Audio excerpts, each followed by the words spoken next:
So talking about emotional independence brings me to this other point, which was to let go of an old belief and to adopt this new truth. I wouldn't even call it a belief. And that is that no one can hurt you. What did you think about that videos that spoke about that? Oh yeah, I really like that because it feels more empowering to me in the sense of you know, I don't, when I think of it like that, I don't feel like I'm at the mercy of something or someone. It's not like, oh, they're doing this thing to me. I don't feel like that. Actually, I realized it shifted my mindset a lot when I heard about that. And also it kind of gives it puts like you wait. So I'm just going to state that the belief is you're not blaming someone and saying they hurt me. Yeah. That's basically what you're talking about. Yeah. The belief that we have that they hurt me or people out there can hurt me. Yeah. So it's good also because there's like this kind of like accountability and like responsibility that you're placing on yourself as well. So that also gives you the like you can kind of control how you feel and how you think about things, but you can't control other people. Mm-hmm. So like if they're doing something and you feel like hurt by the thing, then you can like take ownership of your own feelings there and your own thoughts instead of putting all of this onto someone else type of thing. Yes. So what I found, I agree with you exactly. What I found about that is, especially, I don't know if this happens for men a lot as well, but I know for women and I know for myself. All my life it was like, they hurt me, they're responsible for the way that I'm feeling now. Mm. And because I'm such a sensitive person, or used to be such a sensitive person, I used to get hurt a lot. Yeah. Which means I felt like I had to like just really be hard. I used to have to cut off people because they're not going to hurt me again. And I didn't allow people very close because you don't want this, you know, potential. This person looks like someone that can hurt you. And you just like going around there, like being sensitive is like, no one can almost like touch you or come close to you. Like in a bubble, like. Yeah. You're not even, it feels like it, for me, it felt like I'm not in a bubble. I'm out raw and when people are touching me, it hurts. Yeah, no, that's what I'm saying. That's why you want to put yourself in like this bubble cocoon. Yes, thing. like you're behind a wall Yeah. or a bubble or a cocoon and you're like afraid to come out of it. Yeah, I had the like same thing when I emotionally was young, speaking. definitely. Yeah. So when you now realize that no one can hurt you, it's like, whoop, I'm out of the bubble. No one can hurt me. Because even when they're doing things or saying things that you feel, and then you realize, oh, I'm realizing something now, and you take that pause because now you've practiced. I have been practicing to become emotionally independent, and it is that if someone does something or they say something to you like, what can they possibly say to you that may hurt your feelings? Like what you can't do X, Y, Z. Or yeah, I want to make it more. I want to make it given a relatable example of things that happens in relationships maybe. Oh, I see. Maybe someone says to you like, oh, you're overreacting. Or they say to you, just relax. You know, what are you getting so worked up about? Or you've asked them to do something and they continue to not do it. So now it makes you feel unimportant. Oh, they don't respect me, or if they're not doing it for me, do they really love me? That kind of thing. You know what's actually interesting about that? I saw a thing where someone was talking about how, like, so basically he was married and then he got divorced. And the thing that he said, that it was almost like, oh, well, I got divorced because I didn't want to put the cup in the sink. It was something like to that effect. And then so from the guy's perspective, the guy that wrote the article, he was thinking, oh, well, she's kind of overreacting to this thing. In the big scheme of things, and even not putting the cup in the sink is not a big deal, you know, like what's happening here. But then he didn't take time to realize from her perspective, it's like you say, you're feeling not heard, you're feeling not respected, and like all these things. So you're thinking it's such a minor thing, but for them it can be a really big deal. And in the big scheme of things, it isn't a big thing. So then why don't you just, you know, do it? Just put the cup in. Yes. So that's one. So I just thought that was very interesting, like that thing of like what he was saying, like she's overreacting, but actually for her it was actually a really important thing. So that's a great point to bring in. So that's like the guy's perspective, and then we have the woman's perspective. She obviously has her perspective. Yeah. But coming back to this point with regards to those examples, what you need to realize is that a lot of times why women are overreacting, why they are being very sensitive, why they are feeling disrespected, you don't love me, is when someone is saying or doing something, they're giving meanings to it. So this is what happens. You mean the woman's giving meanings to the things? Yes, the person that's feeling hurt. Yeah. Or if it's the guy, the woman doing something, and then the guy feels hurt. Yeah. So the process is this. He put the cup in the sink. So you come along, you've told him, you need to please wash your cup, or you need to put your cup in the sink, I take it. So she comes along and he didn't do it.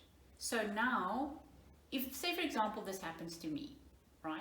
She obviously has triggers around it. But say for example, this happens to me, with my understanding now of no one can hurt you, right? So you see the cup in the sink and you think to yourself, maybe your automatic thought is, oh, not again, why is he doing this? He doesn't respect me, he doesn't love me, he's so inconsiderate. Notice these are all thoughts that I am creating. If I can realize that these are just thoughts that I'm creating, I'm just throwing it out there. And this event has just triggered these thoughts.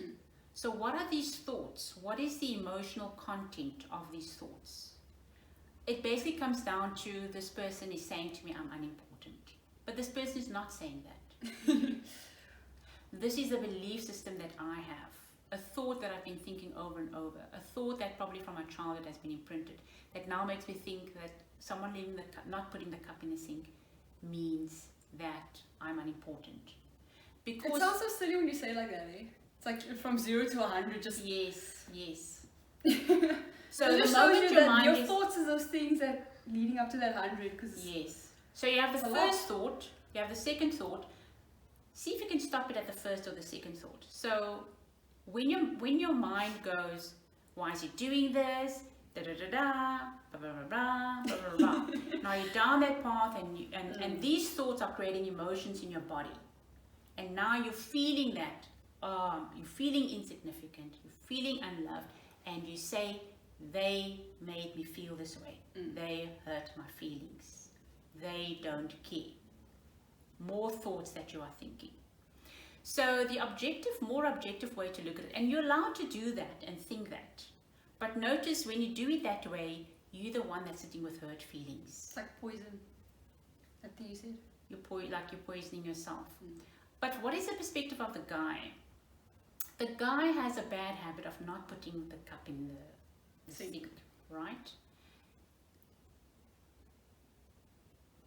He has that bad habit.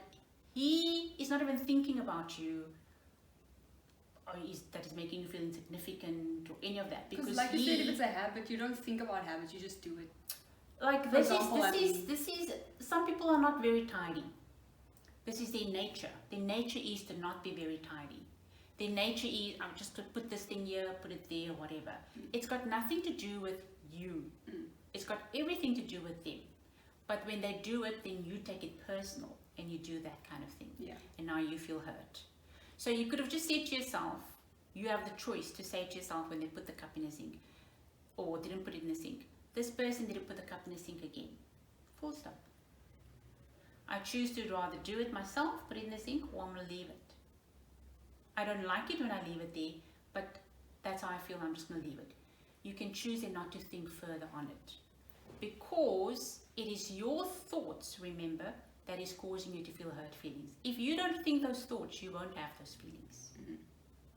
So it might take a little bit of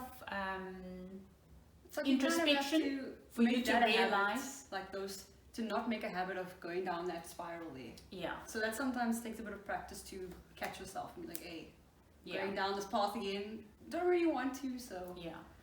Why are you making the choice to do that? Why are you choosing to not get yourself upset?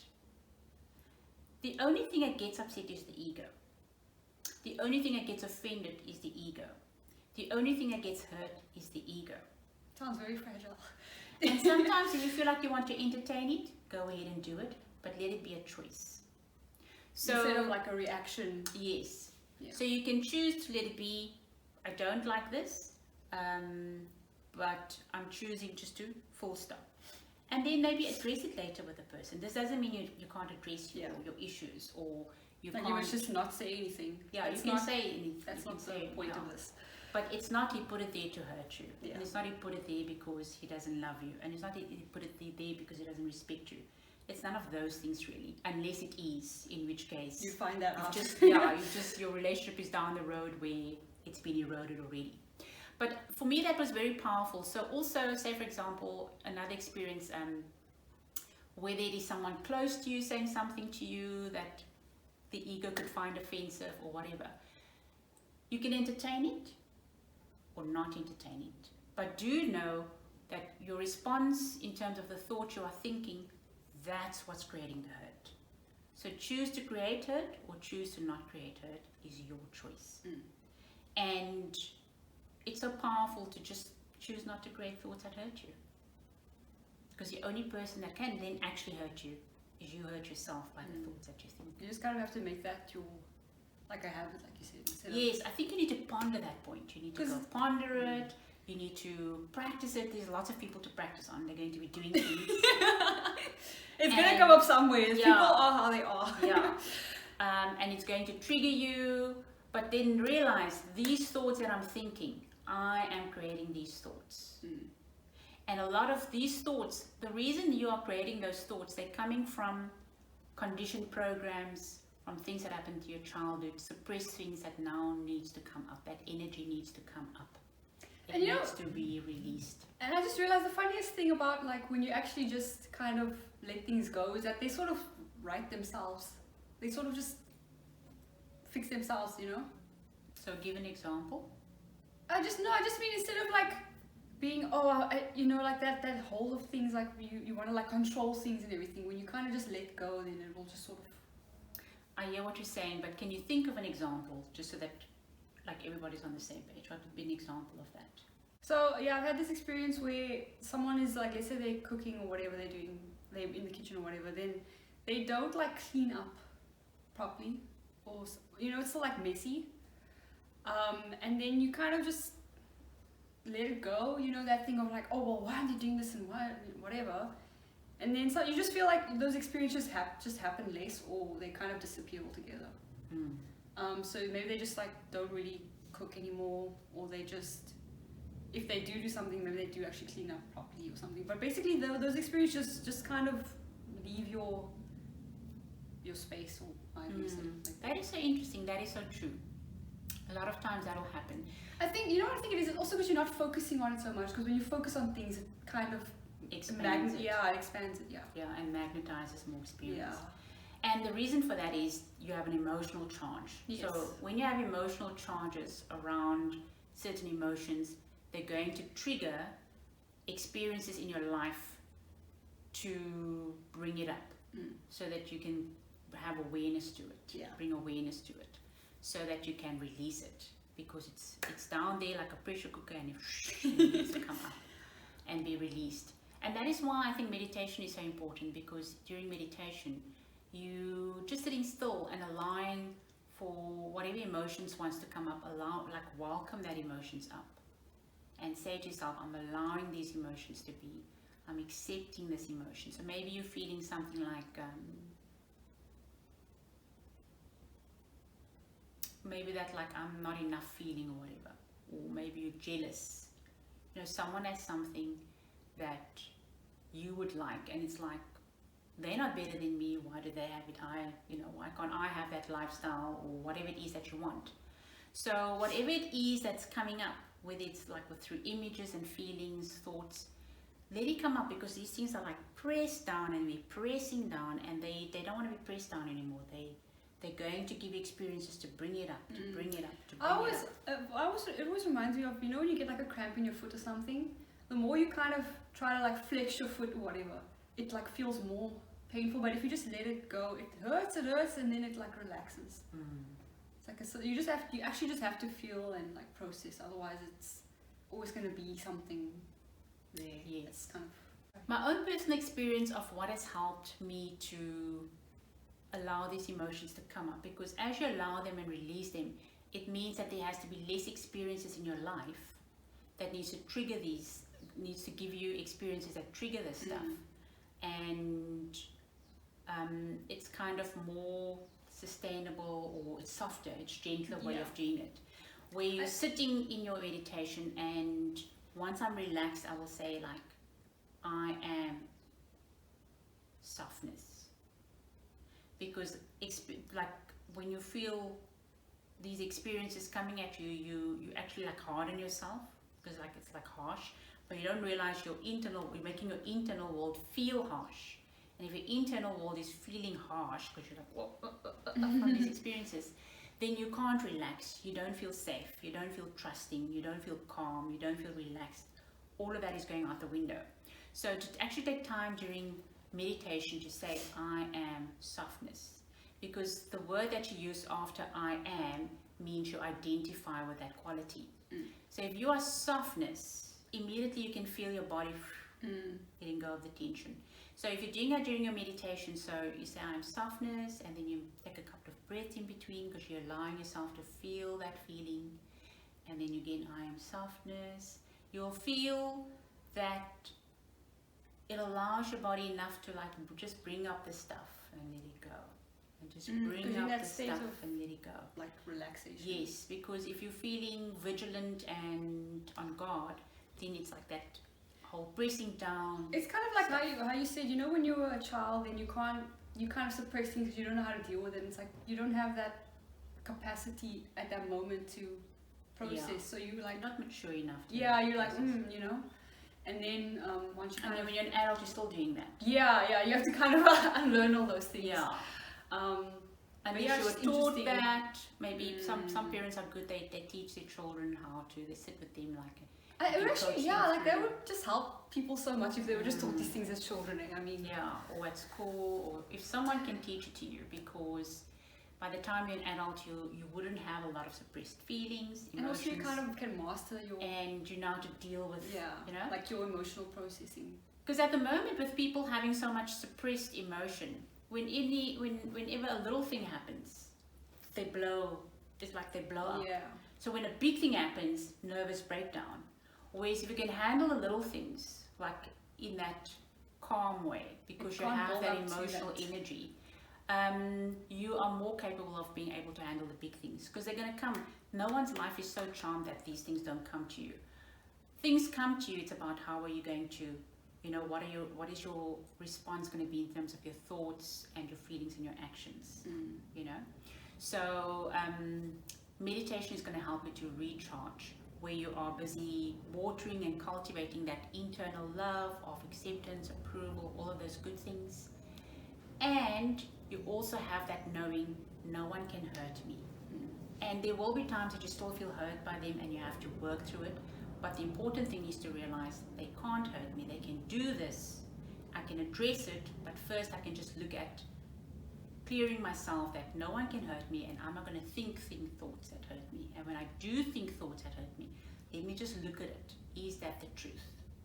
It's like I said, it's a lot more empowering and kind of putting that responsibility, like you are responsible for your own happiness and those things. Yes. So which is cool, because then like if you are responsible for it, that means you can make yourself happy. Yeah, and you can make the changes. Yeah. So there's less of a thing, I have to wait for something outside or someone or this or that or whatever. Or someone's going to take this away from me. No. Yes, because look at the example of the cup. So what you're saying is when you give that person the power, you blame them now for how you feel disrespected, whatever it is that you feel, you blame them. That means you now have to wait for them to change their behavior before you can come back. That's how you're giving all your power away. All your power. No. This is the way we give our power away, and we're not aware that that's what we're actually doing, and that's how we give our power away. So exactly like you were saying, I like what you were saying. When you take accountability, it's like, okay, I'm responsible for my own feelings, which was created by the thoughts that I was thinking. I'm responsible for that. When you do that, you can reframe things, you can process things. There's a lot that you can do that's in your control, where you don't have to wait for that person for you to get back your equilibrium. or your peace of mind. So you realize very much that the outside doesn't have that much power over your internal world. You have the power over the internal world. And actually your internal world affects everything. So it's very everything. important to actually cultivate that loving environment internally. Exactly. Because you're also going to bring that out. Yes. Because your external world, you don't live in the external world. You respond to the external world, but you live in the inside world. You are experiencing your thoughts and feelings. So if that is most of the time, 90% of the time it is like you want to lose like your... suffering or you're suffering or whatever. in pain or whatever because of the thoughts that you are thinking, then like you were saying, now that is going to be projected to the outside as well, and then it's going to be that catch-22. You're feeling like this, projecting to the outside, more of that on the external. Now you're thinking again, it's just and are you thinking, oh, it's the outside that's causing this? No, it's you that projected that. Because if you're feeling hurt and pain inside, what are you radiating? Hurt and pain. Just brings in more. Which like attracts like. So that's how you're going to be getting more of that. And then it becomes that cycle. So to have awareness around it. Yeah, because I know for me, when I started shifting that kind of stuff, like I told you, for example, I used to have like kind of social anxiety and things like that. And then when I kind of started shifting internally, I don't really have that anymore at all. Like I don't really even think about it. I normally just feel like pretty comfortable and at ease, whereas before I would have been. And that's because I feel more comfortable also in myself, and like I've been cultivating that inner world to be a healthier environment. So I mean, you see how your internal world is very much going to affect your external world. Yeah, absolutely. The two are actually the same thing.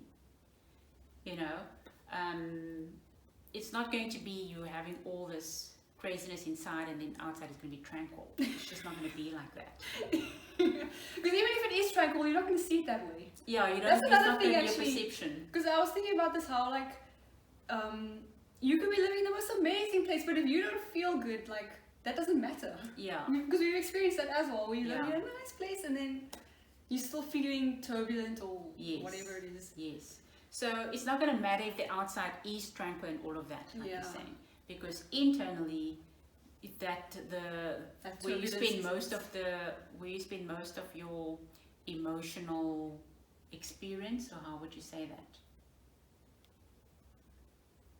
Where you're spending most of your time, whatever emotional experiences you're creating, is what your life is for you. Yeah. Miserable, or suffering, or tension, or whatever it is.